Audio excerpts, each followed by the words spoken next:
Perkenalkan, nama saya Antonius Gadorudi, asal sekolah SMP Negeri 1 Atapara. Saya mahasiswa PPG Transformasi Sekolah Tinggi Santo Yakobus Merauke, batch 1 tahun 2025, dengan nomor peserta 60 30 27 10 10002. Pada hari ini, Rabu 7 Mei 2025, saya akan melakukan praktek pembelajaran di kelas 8 dengan topik sakramen permandian. Selamat menyaksikan.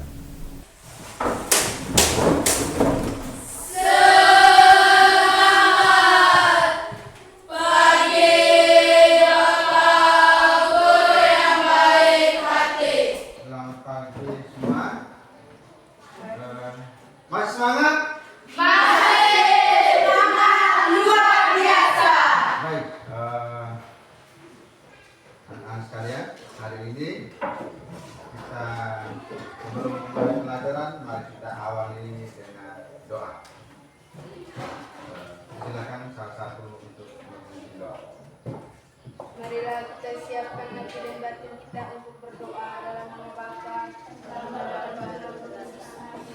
Baik, untuk mengawalnya itu sebelum kita mulai, kita nyanyi dulu satu lagu lihat pada bakti nomor 427. Marco bisa kasih tahu? Nah, silakan. Cukup satu ayat. Syukur kepadamu Tuhan, syukur kepadamu Tuhan, sumber segala rahmat. Meski kami tanpa jasa, Kau pilih dan Kau angkat. Dosa kami Kau ampuni, Kau beri hidup ilahi. Kami jadi ikutanmu. Oke, silakan duduk.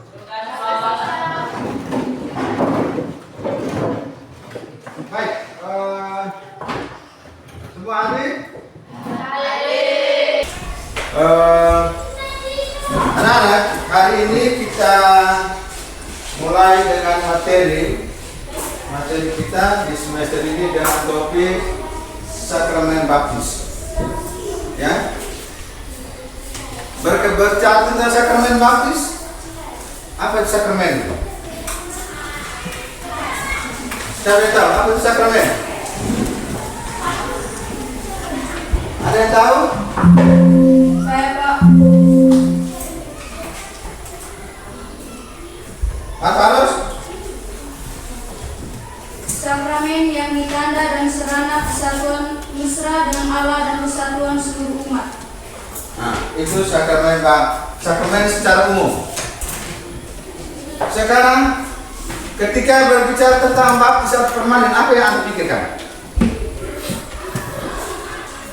Apa yang Anda pikirkan ketika berbicara tentang baptis? Baik, untuk itu mari kita lihat, perhatikan video di dalam dengan seksama. Apa-apa yang ada di dalam video itu, perhatikan dengan cermat supaya sebentar bisa menyelesaikan, bisa mengerjakan, menjawab pertanyaan-pertanyaan yang berikutnya. Ya. Perhatikan baik-baik.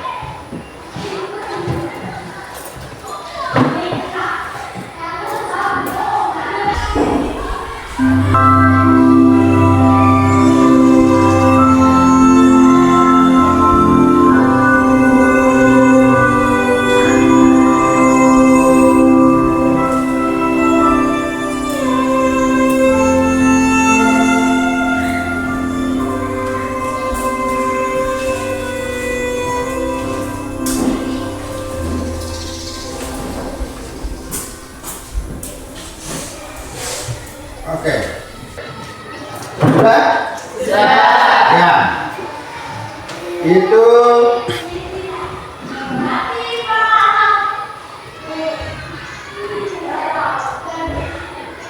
video yang berkaitan dengan pelajaran kita hari ini.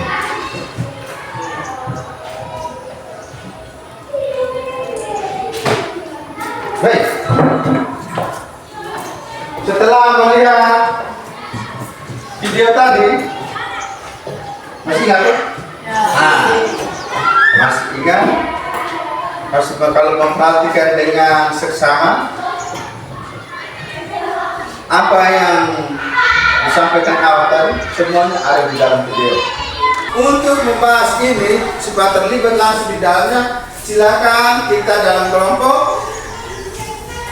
Di dalam kelompok kita masing-masing, terus kita akan membahas ini beberapa hal yang berkaitan dengan video dan materi kita hari ini. Silakan bergabung di dalam kelompok. Oke. Sebagai orang Katolik, kita diwajibkan untuk selalu mengaitkan persoalan kita dengan firman Tuhan. Firman Tuhan yang ada di dalam Alkitab. Setiap persoalan, setiap hal, apa saja kita dikaitkan, harus mengaitkan seluruh kehidupan itu dengan firman Tuhan yang ada di Alkitab. Karena itu, dalam posisi dulu, silakan membaca teks kitab suci ayat Matius ayat 3 bab 3 ayat 1 sampai 17. Titik, silakan baca dengan suara lantang. Bacaan yang diambil dari Injil Matius. Maka datanglah Yesus dari Galilea ke Yordan kepada Yohanes untuk dibaptis olehnya. Tetapi Yohanes mencegah dia, katanya, "Akulah yang perlu dibaptis olehmu, dan engkau yang datang kepadaku." Lalu Yesus menjawab, katanya kepadanya, "Biarlah hal itu terjadi, karena demikian sepatutnya kita menggenapi seluruh kehendak Allah." Dan Yohanes pun menurutnya. Sesudah dibaptis, Yesus segera keluar dari air, dan pada waktu itu juga langit terbuka, dan ia melihat Roh Allah seperti burung merpati turun ke atasnya, lalu terdengarlah suara dari surga yang mengatakan, "Inilah anakku yang kukasihi, kepadanya aku berkenan." Oke. Demikianlah sabda Tuhan. Baik. Itu bacaan kita hari ini yang berkaitan dengan topik ini. Masing-masing bawa kita? Oke. Nanti di dalam kelompok silakan berdalam Alkitab ini sendiri-sendiri dengan bantuan pertanyaan ini. Itu nanti didiskusikan dalam kelompok dengan teks kitab suci yang ada dengan bantuan pertanyaan ini. Boleh dicatat pertanyaannya, nanti didiskusikan di dalam kelompok berkaitan berlanjut dengan materi. Nanti pertanyaan penutup untuk materi. Nah, pertanyaan penutup untuk materi nanti diisi di dalam lembaran kerja ini masing-masing. Ada nama, ada kelas, ada materi.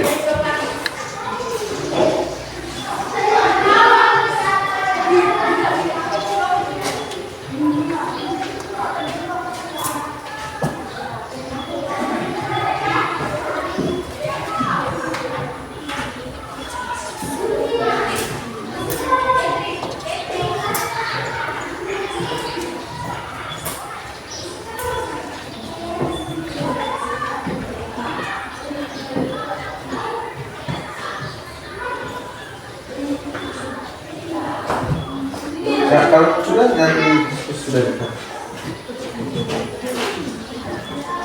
Semua.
Patung nomor berapa?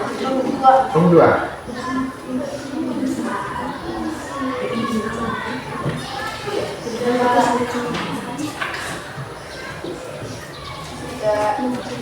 Sampai ini apa sudah? Ya, sudah. Oke. Sudah.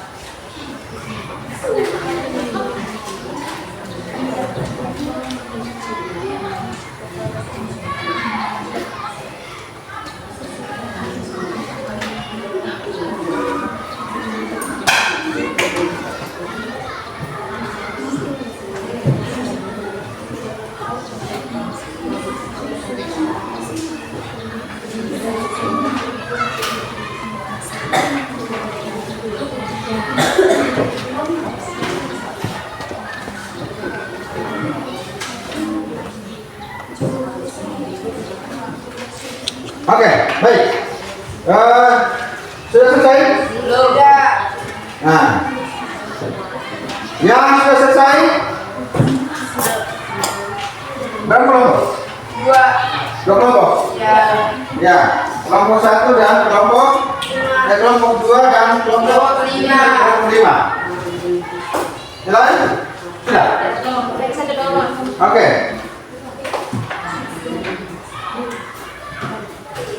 Ini? Ya? Oke, ini sudah, kelompok 2 itu sudah. Kelompok 3 ya? 3. Nah, kelompok 3 itu sudah. Baik.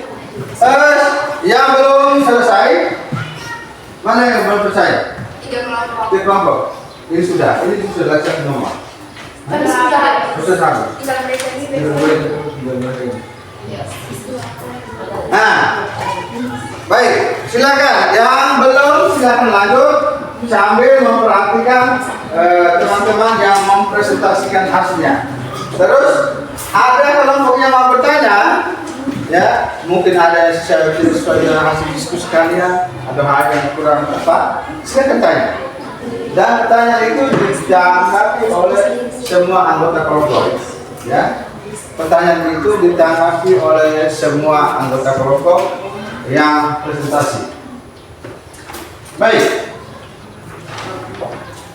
Yang pertama, karena kelompok atau mereka lebih dulu, mari kita dengarkan mereka mempresentasikan hasil diskusi mereka. Silakan. Ya, satu orang sudah nanti kami tidak terjadi. Baik, sambil kerja silakan perhatikan hasil presentasi. Oke silakan. Selamat siang Pak, selamat siang teman-teman. Selamat siang. Terima kasih atas waktu dan kesempatan yang telah diberikan kepada kami. Saya mewakili kelompok 2 yang mempresentasikan hasil diskusi kelompok kami. Soal nomor 1, mengapa semua anggota gereja harus dipermandikan? Jawab, agar kita bergabung menjadi anggota gereja sekaligus menjadi anak-anak Allah. Nomor 2, apa yang menjadi dasar biblis dari sakramen baptis? Jawab, yaitu firman Tuhan yang menjelaskan pentingnya baptis sebagai jalan untuk masuk ke dalam kerajaan Allah dan sebagai tanda iman serta penebusan dosa yang ada di dalam Injil Matius bab 28 ayat 9 dan Injil Markus bab 16 ayat 16. Nomor 3, sebutkan 3 jenis atau bentuk baptisan dalam gereja Katolik dan jelaskan. Jawab, baptisan air.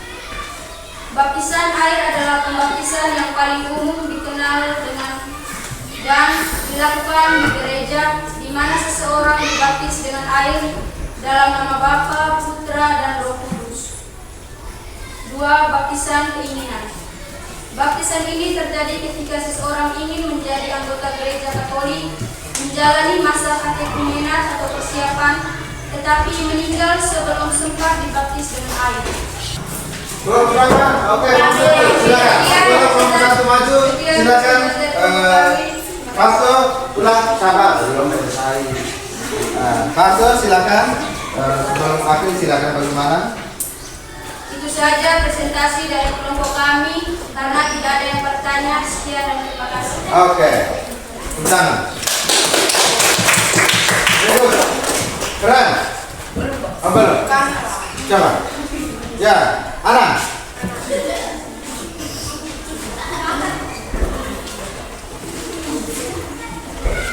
Oke, baik.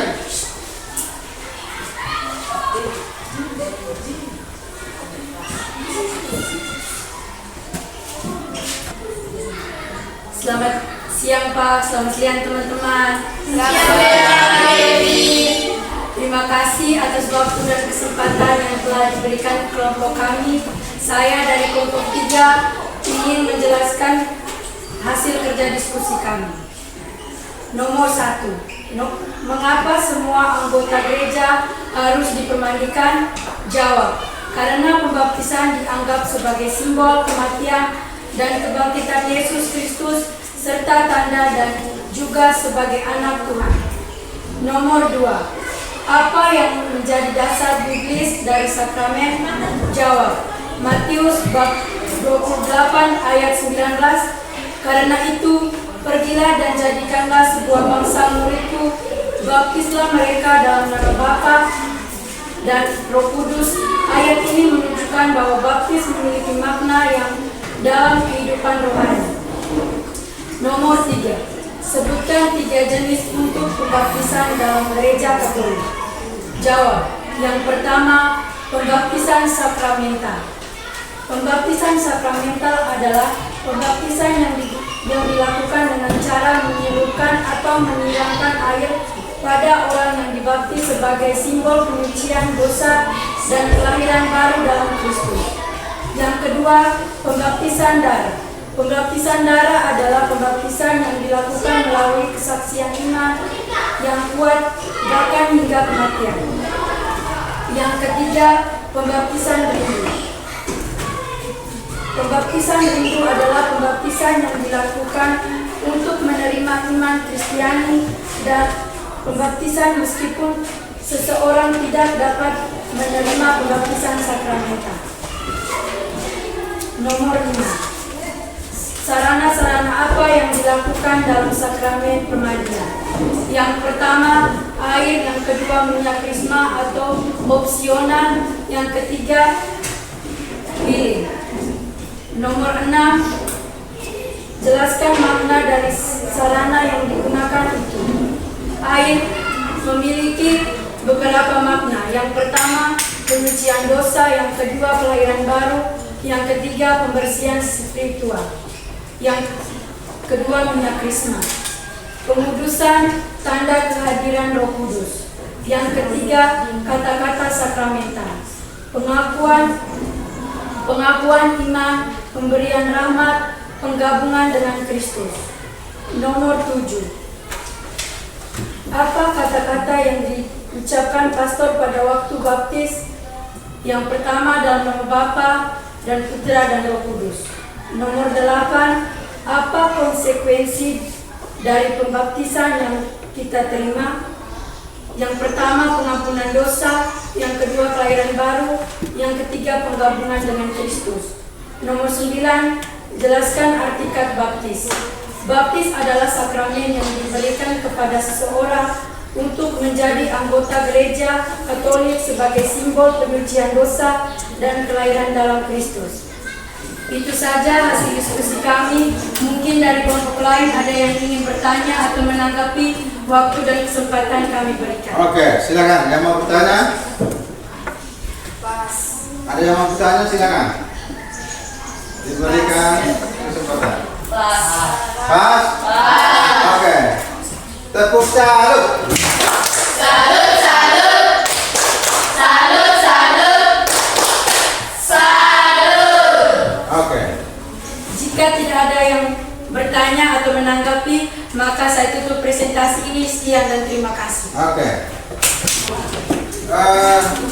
Tiga kelompok ini mewakili kelompok yang lain.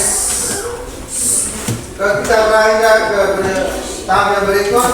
Dari semua hasil diskusi tadi, dari semua diskusi kelompok tadi, apa kesimpulan yang dapat kamu petik? Menurut kamu dari kesimpulan apa yang dapat kita simpulkan? Salah satu orang mewakili 2 menit. Silakan, kesimpulan apa yang dapat kita? Dari materi tadi, kesimpulan apa yang dapat kita? Nah, dengan belajar tentang materi ini, kami dapat mengetahui apa itu sakramen pembaptisan. satu. Tentang dulu. Ada yang lain? Kesimpulan apa yang dapat kita ambil? Ada yang lain? Silakan, satu.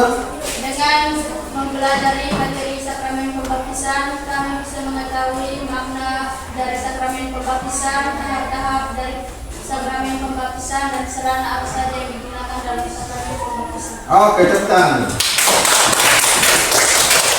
Baik.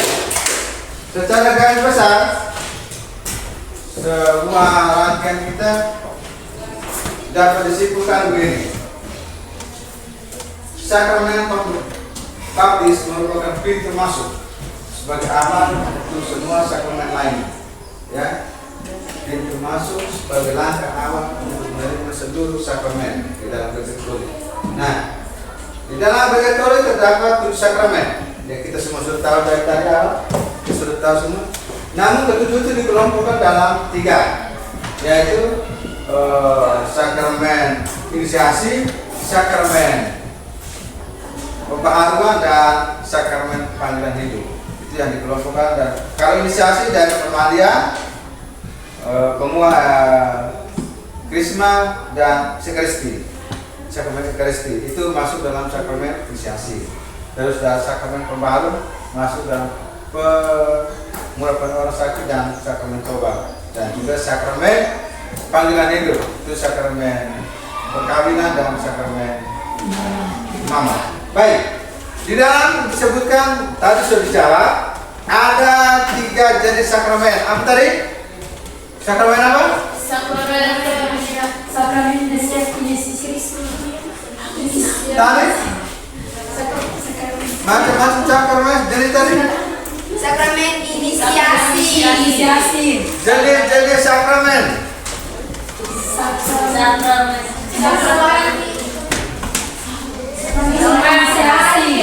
Ya? Satu. Sakramen air. Apa lagi? Baptisan darah. Sakramen baptis. Baptisan darah.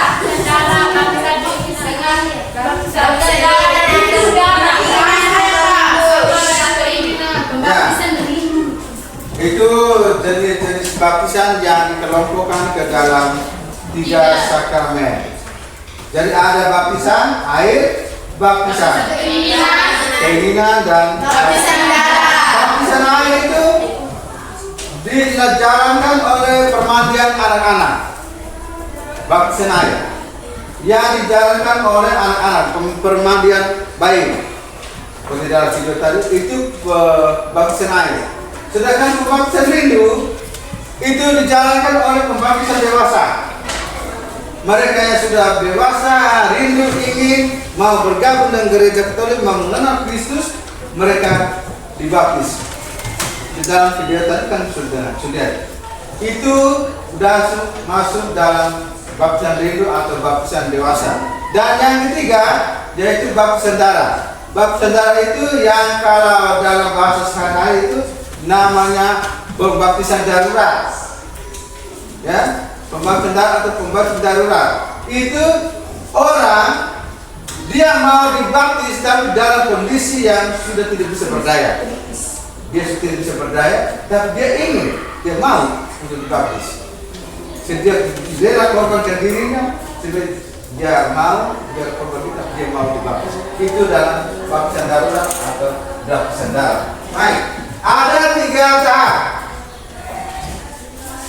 dalam sakramen pembaptisan, yaitu prakatekumena, persiapan akhir dan tahap terkumpul. Itu tahap yang dilalui secara sadar atau tidak sadar yang kita jalani selama ini sehingga sampai akhirnya dengan pembaptisan dengan pembinaan, minggu pertama, minggu kedua, minggu ketiga, itu semua masuk dalam tahap-tahap persiapan untuk menerima sakramen baptis.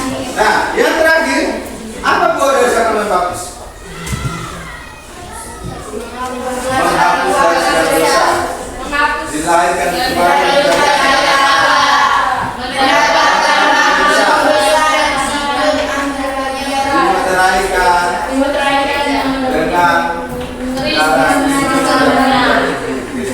itu kesimpulan dari keseluruhan kegiatan kita hari ini. Baik. Untuk selanjutnya silakan duduk tenang, balik. Duduk tenang dalam posisi ya relax, santai. Oke? Sudah? Dalam posisi relax, santai, silakan ambil kertas. Masing-masing kertas baru, satu-satu masuk.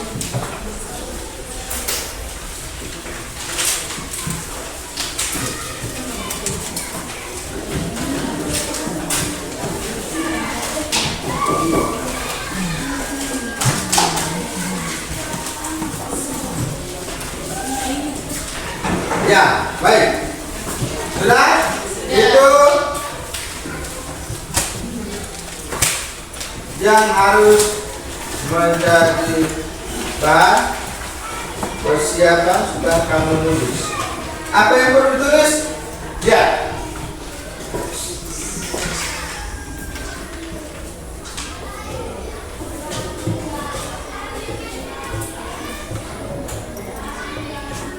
Dalam suasana tenang, lihat pertanyaan bagus itu. Yang berikut, masih dalam suasana sening, tenang. Bagaimana kesan Anda? Bagaimana kesan Anda terhadap pembelajaran hari ini? Bagaimana kesan Anda terhadap pembelajaran hari ini?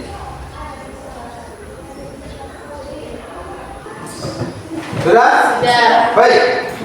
Anak-anak semua sekalian, rangkaian kegiatan pembelajaran kita hari ini sudah selesai sampai dengan saat ini dengan terakhir dari refleksi. Refleksi itu nanti dikumpulkan. Tulis nama masing-masing lalu dikumpulkan. Itu saja kegiatan pembelajaran kita hari ini. Mari kita semua berdiri, kita mengakhiri seluruh rangkaian kegiatan pembelajaran kita dengan doa. Marilah kita siapkan jalan batin kita untuk berdoa. Dalam nama Bapa